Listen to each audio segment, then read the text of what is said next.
Michael Belleville.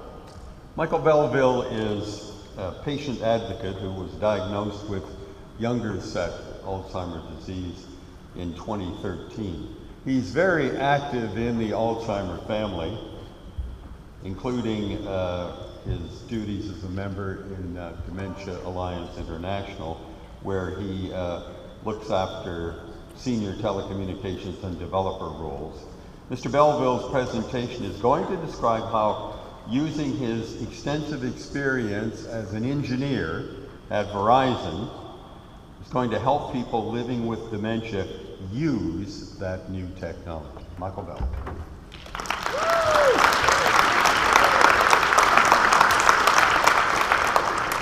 Good morning. I noticed Tatiana finished 2 minutes early, so I'm stealing those 2 minutes. I first wanted to thank ADI for this opportunity to speak with such leaders in the field of technology, but even more so that I'm blessed and honored to be sitting up on stage with my good friends Maria and Reese. Okay, I have to use this. We're going to be talking a little bit about technology and a little bit ways that you might not think of technology. So first I'm going to start off with, my name is Mike Belleville. I am a member of Dementia Alliance International, or DAI, which is an online group of people with dementia determined to demonstrate that a person can live well with dementia. DAI members are here at the conference and are eager to speak to you. So when you spot one of us, please come up and say hello.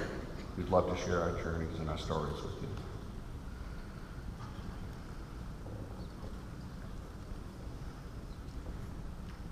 Okay, you're pushing the wrong button.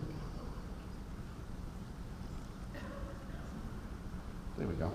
Found it. Okay. I'd like to change at the beginning of that slide where it says, if there is no cure, I'd like it to say when there is a cure. But until then, we have 4 wishes. The first one is, make our brains function more like they used to.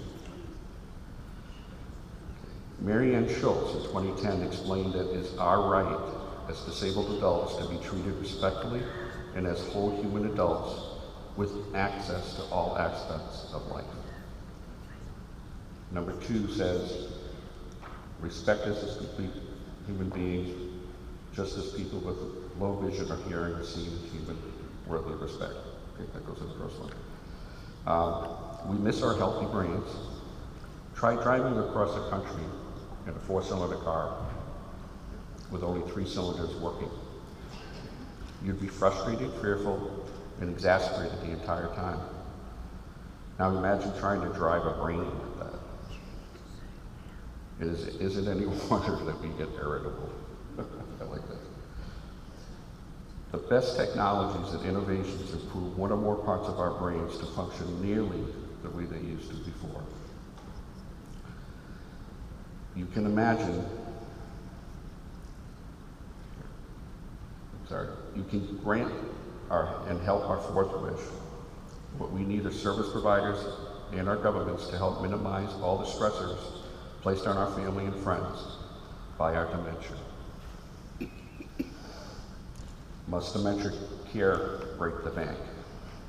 We're not naive enough to think that technology can prevent families from experiencing the financial devastation that dementia can cause. But we believe that technology can minimize its impact early in the disease process and allow people to live at home longer. Let's talk about 3 hopefully promising types of technology. First one, soft or human technologies. Sociologist Reed Bain stated in 1937 that technology includes all tools, machines, utensils, weapons, instruments, housing, clothing, communicating, transporting devices, and skills by which we use to produce them. Bain's definition is still being used among scholars and social scientists today. We at DAI believe in both the scientific and social science definitions. Sadly, far too few people with dementia ever get offered the soft technologies, with the exceptions of prayer or meditation. Because soft technologies have never occurred to either the doctors or their caregivers, yet their importance cannot be overstated. Volumes of research support the effectiveness of the soft approaches that are listed in this slide. No one with dementia wants to have human relationships replaced only by hard technologies. It's an example of soft technologies at work. The late Joe Eads of St. Louis, who was a plastic and reconstructive surgeon who spent several months each year in third world countries surgically repairing impoverished children with facial deformities for free. But Alzheimer's cut his career and his life short. Joe's therapist wife, Virginia Eads, used her Christian beliefs and therapy training to assure Joe remained joyous, feeling loved throughout his entire Alzheimer's journey. This picture was taken of Joe 6 months before he passed away. Here's our favorite technology. Living, breathing furry tech. Yes. Furry companions often replace the people who disappear from our lives after diagnosis. These technicians have sensory skills which we lack. Breeders have spent centuries developing animals who can understand, appreciate, and respond to human needs. Furry technicians help us control our moods, reduce our agitation. They listen, show appreciation, play. They don't judge us for our losses. Comfort us, kiss us, keep us safe, take us home, and sometimes help us connect with others. Dogs are often social catalysts throughout the disease process. In 2007, Morrison reported statistically significant improvements in blood pressure, heart rate, and in depression, anxiety, and perception of quality and loneliness. Unfortunately, we do not know who the artist was who took the picture of the dog with all the kisses on him. Intriguing possibilities. There are many tens of thousands of research investigations into non-invasive brain treatments. Plus, various dementias can be found within Google Scholar alone. We do not follow all these studies, although my collaborator, who I apologize I forgot to mention early in this presentation, Carole Mulliken, did participate in 2 of them. There are numerous other non-invasive treatments under investigation. A study in photobiomodulation. Try saying that 3 times fast. I think that means blinking lights, right? Is that what it means? Okay, why don't I just say blinking lights? Through the Quiet Mind Foundation currently seeking participants. And of course, studies of more invasive treatments like an implanted pacemaker for the brain exist as well. Staying connected online. Nearly 90% of adults age 65 and older want to stay in their home and community as they age, as reported by our great friends at AARP. It is no different for people with dementia. Additionally, for people with dementia, their online connections may delay their admission to expensive care facilities, hopefully indefinitely. The addition of online relationships can help reduce a caregiver's burden as being the only social and emotional connection remaining for a person living with dementia. Now I'd like to introduce a potential entrepreneurial proposal. But to get there, we need to take a little road trip into neuropsychology, which I don't know much about. Okay. What we're looking at, this graph, is gracefully given to us by Glenn Smith's work at the Mayo Clinic, who studied cognitive abilities of people with 4 different types of dementia. Those types are Alzheimer's, vascular dementia, dementia with Lewy body, and frontotemporal dementia. We greatly appreciate his generosity for allowing us to use his findings. What he was able to aggregate with this neuropsychological profile is the result of a lot of people with the 4 different types of dementia. The stark green, horizontal green line indicates a mean score. It's 11. If people all had equal ability in every capacity, they would all score exactly the same.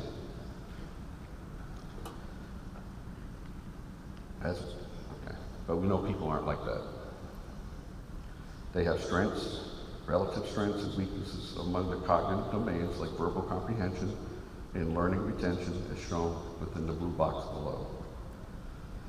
As you can see, the 4 different dimensions reflect widely different cognitive capacities. For example, people with Lewy body dementia bottom out on one subset, where the other 3 types have results close to average. Smith's study was published in Nature's Review Neurology in 2001. It is most important to keep in mind the extreme variance among the different types.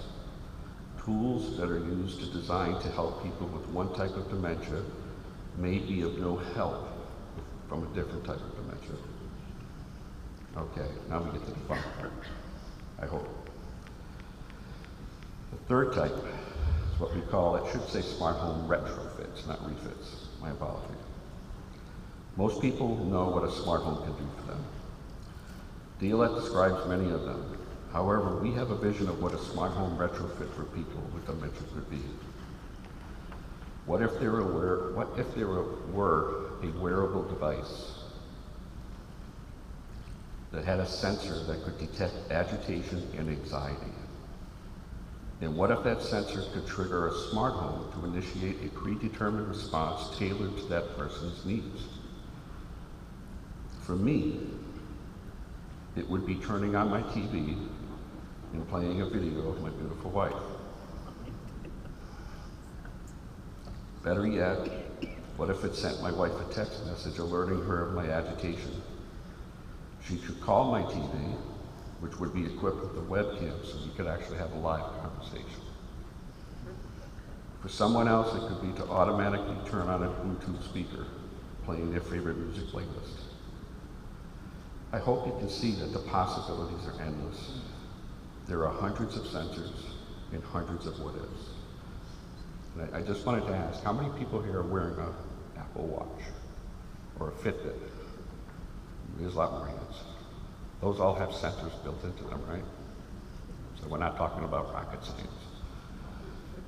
And I haven't even gone into some of the safety features that could be incorporated into a smart home retrofit.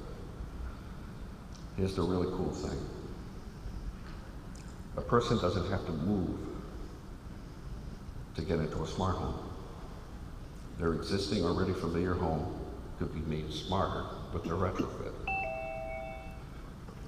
Those explorations can offer innovators and entrepreneurs intriguing possibilities.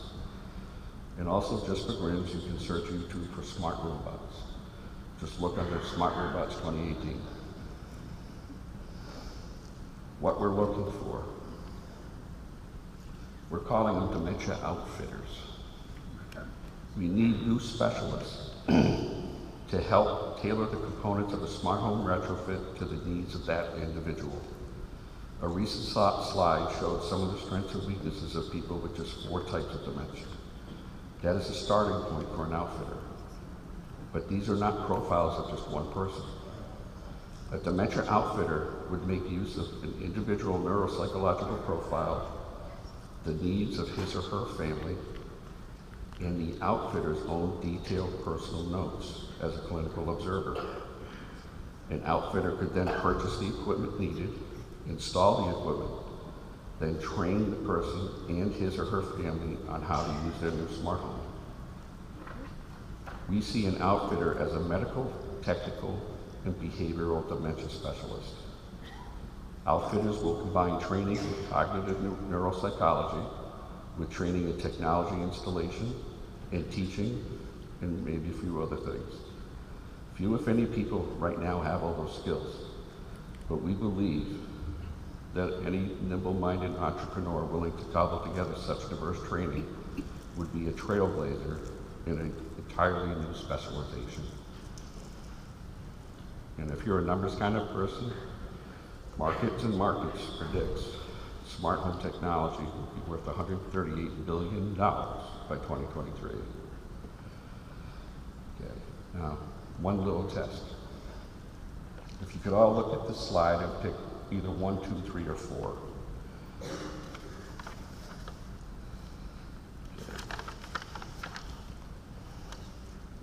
The only thing I'd like you to do, and the panelists as well if you'd like to, is if you could list 3 existing technologies that should be in a smart home retrofit for that person.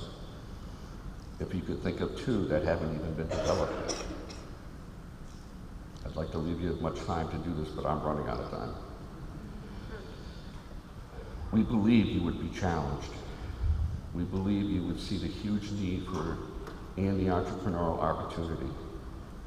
We believe that you could see the potential to keep a person living with dementia, living at home longer. I would love to pose a challenge to anyone here that may have the authority, the expertise, and the financial means, including my esteemed panelists, to help develop these dementia outfitters. You can team up with a neuropsychologist, a person with dementia, another techie, and a learning disabilities teacher to make a difference in the lives of people with dementia, and equally as important in the lives of their families. We hope you see how the Dementia Outfitter can bring back an element of hope to the people who need it most. We are not looking for technology to replace the things that we've lost the ability to do. Rather, we wanted to enhance our lives, allowing us to continue to live in our homes for as long as possible, and with the respect and dignity that we all deserve. We also believe that this is a new potential opportunity cannot be fully realized without the input of experts. And those experts are the people who are living with dementia. I'd like to thank you for your time, for being here. You're a great audience. Thank you very much.